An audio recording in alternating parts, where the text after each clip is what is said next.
Dear students and friends, अस्सलाम वालेकुम। जैसा कि आप स्क्रीन पर देख रहे हैं, आज का हमारा जो टॉपिक है उसे परिचय उर्दू से लिया गया है। ये जमायत 11वीं का टॉपिक है और पेपर में ये सवाल नंबर 7 है जो कि हिस्सा ग्रामर से है और हमारा क्वेश्चन है दरख्वास्त नवीसी। याद रखिएगा कि ये दरख्वास्त नवीसी जो है ये बहुत अहम है, ना सिर्फ पेपर के हवाले से बल्कि आम ज़िंदगी में भी हमें दरख्वास्त लिखने का तरीका आना चाहिए। तो इसमें आज हम देखेंगे कि दरख्वास्त के मानी क्या हैं, दरख्वास्त के लिए वक्त कितना दरकार है पेपर में, इसके नंबर कितने हैं और इसके अलावा दरख्वास्त लिखने की हदायत क्या हैं और किन चीज़ों पर हमने ख़ास तवज्जो देनी है और किन गलतियों से बचना है। तो ये सारी चीज़ें जो हैं आज हम इस टॉपिक में डिस्कस करेंगे। तो आगाज़ करते हैं। सबसे पहले दरख्वास्त। तो दरख्वास्त का जो लुग़वी मानी है वो गुजारिश है, अर्ज़ है, ख्वाहिश, आरजू।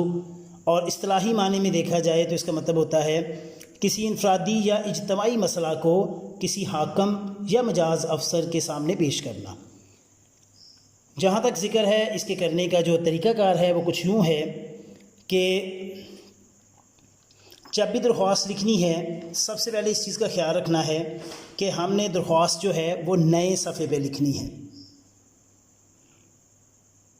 यानी अगर आपका पिछला क्वेश्चन हाफ पे ख़त्म हो गया तो उसे वहीं पे क्लोज़ करके दरख्वास्त के लिए आपको नए पेज पर आपने आना है।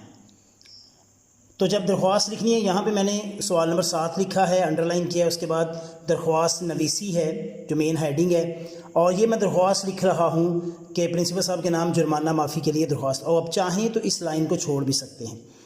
अब उसके बाद सबसे पहले जो है हमने मुखातब करना है जिसको ये दरख्वास्त लिखी जानी है और मैंने यहाँ ब्लू से इसको शुरू किया है।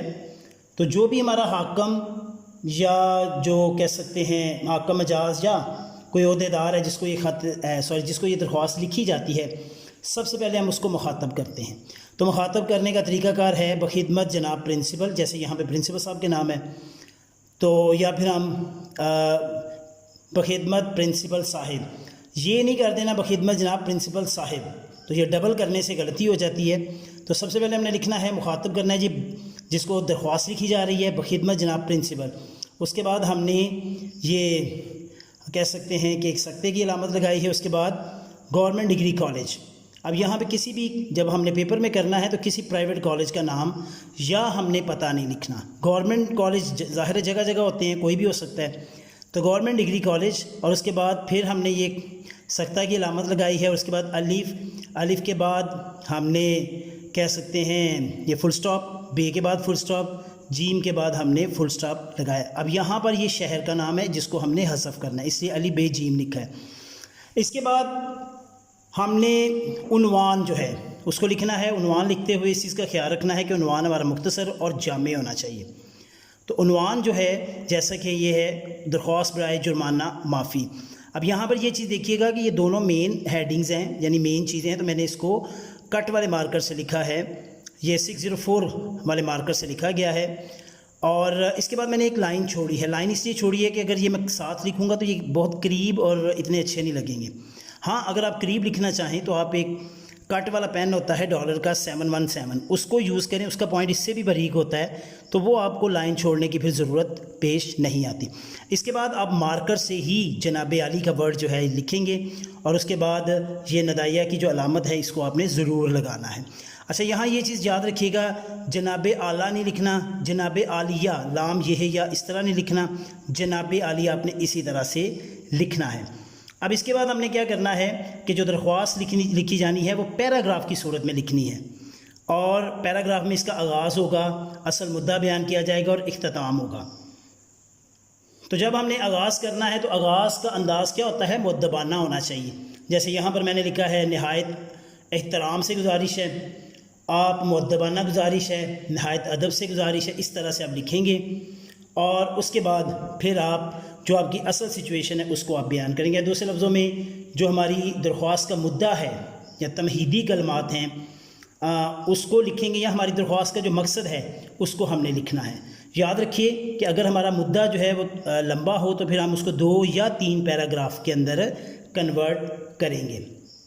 तो जैसे यहाँ पे देखें कि मैंने एक साइकिल थी खड़ी की और वो उसे स्टैंड जो था वो जंग-आलूद था, ख़राब हो गया, मुझे जुर्माना कर दिया गया है, ठीक है। और मैं इसके बाद मैंने कहा जी मैं गरीब आदमी हूँ, गरीब एक मेहनत कश है उसका बेटा हूँ, मैं ये रकम अदा नहीं कर सकता, तो मैं आपसे दरख्वास्त करता हूँ कि आप इस पर नज़र-ए-षानी करें और मुझे ये जुर्माना माफ़ करें। तो यहाँ पर एक चीज़ का ये भी ख्याल रखना है कि जब हमने इख्तिताम करना है तो यकलख्त नहीं करना, यानी इख्तिताम से हमने पहले ये करना है कि मैं आपका बहुत ममनून हूँगा, आपका बेहद मशकूर हूँगा, उम्मीद है आप मेरी दरख्वास्त पर गौर फरमाएंगे, इस तरह के अल्फाज लिख कर आपने इसका इख्तिताम करना है, मैं आपका बहुत शुक्रगुज़ार हूँगा, ठीक है। यहाँ तक हमारी जो है वो असल दरख्वास्त मुकम्मल हो गई है। इसके बाद हमने लिखनी है तारीख़ भी आपने लिखनी है कट वाले मार्कर से। जैसे ये 22 के बाद हमने ये कह सकते हैं अलामत लगानी है फुल स्टॉप की, उसके बाद जनवरी और जो हमारा साल है वो लिखना है, और उसके बाद ये ईस्वी का हमने साइन लगा देना है। इसके बिल्कुल सामने आपने लिखना है दरख्वास्त गुज़ार लिखेंगे, अलारज़ लिख सकते हैं, ठीक है, दरख्वास्त गुज़ार लिख सकते हैं, और इसके बिल्कुल नीचे आपने लिखना है आपका ताबे फरमान। अब यहाँ पर ताबेदार नहीं लिखना क्योंकि ये उसका मुतज़ाद होता है और उसका मतलब कुछ और हो जाता है। आपका ताबे फरमान, इसके नीचे आपने अपना नाम लिखना होता है क्योंकि ये पेपर है, पेपर में हमने नाम नहीं लिखना, इसलिए कोई भी आप हिडन वर्ड लिख सकते हैं, मसलन फे काफ काफ या नून मीम, ये कोई भी आप लिख सकते हैं। तो इस तरह से हमारी ये जो है ये दरख्वास्त जो है मुकम्मल हो गई है। मुकम्मल होने के बाद हमने इसको आंसर एंडिंग लाइन लगाकर, यहाँ मुकम्मल लाइन लगाकर हमने इसको कह सकते हैं ख़त्म कर दिया। तो बच्चों ये था हमारा दरख्वास्त का मानी क्या है, दरख्वास्त के लिए हदायत क्या हैं, और इसके लिए वक्त जो है वो 10 मिनट होता है और इसके नंबर भी 10 मिनट है। तो बारा जी जब आपने दरख्वास्त लिखनी है इन चीज़ों का ख़ास क्या रखना है, ये इनको इसी तरह से आपने बोल्ड करके लिखना है, डेट का भी बड़ा ख्याल रखना है, गलत लिखने पे नंबर कट जाता है, उसके सामने दरख्वास्त गुज़ार और ये सारा कुछ आपने लिख कर इसे मुकम्मल करना है। तो बच्चों ये था तरीका हमारा दरख्वास्त लिखने का, जो कि बड़ा अहम है, ना सिर्फ पेपर की नुक्ता नज़र से बल्कि आम ज़िंदगी में भी हमें इसकी जगह जगह ज़रूरत पेश आती है। जी बच्चों, मुझे उम्मीद है आज की वीडियो आपको पसंद आई होगी। वीडियो को लाइक करें, शेयर करें, मुझे दुआओं में याद रखिएगा और कमेंट ज़रूर कीजिएगा। अल्लाह निगहबान।